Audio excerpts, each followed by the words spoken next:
दूसरी किस्म पे हम बयान करेंगे असबाबुल इश्तिराक, कि वो कौन से असबाब है जिनकी वजह से लफ्ज़ मुश्तरक बन जाता है, लफ्ज़ में इश्तिराक आता है।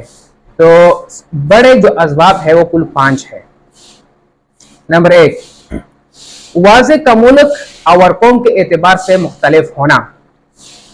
मतलब यह है कि एक कौम और इलाके के लोग एक लफ्ज़ को एक माना के लिए इस्तेमाल करेंगे, दूसरे इलाके और कौम के लोग इसी लफ्ज़ को किसी दूसरे मानी में इस्तेमाल करेंगे, तो इस वजह से लफ्ज़ में इश्तिराक आ जाता है।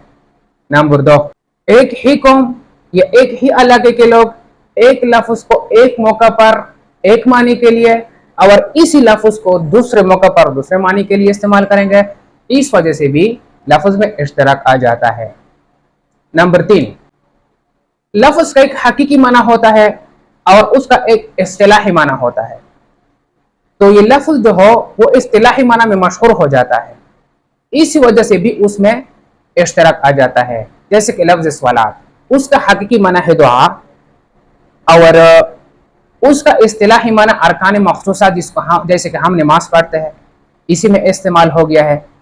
तो ये मारूफ इबादत यानी नमाज के लिए वज़ा किया गया है, इस वजह से भी इसमें इश्तिराक आ जाता है।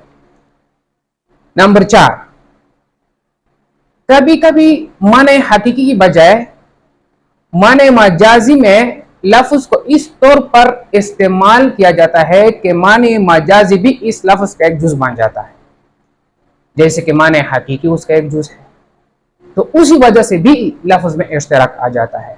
नंबर 5, कभी एक लफ्ज़ दो मानी में किसी मुनासबत की वजह से इस्तेमाल किया जाता है और दोनों मानी इस लफ्ज़ का माने मौज़ूअ समझ लिया जाता है, तो इसी वजह से भी लफ्ज़ में इश्तिराक आ जाता है। तो ये 5 बड़े बड़े असबाबुल इश्तिराक हो गए जिसकी वजह से लफ्ज़ मुश्तरक बन जाता है।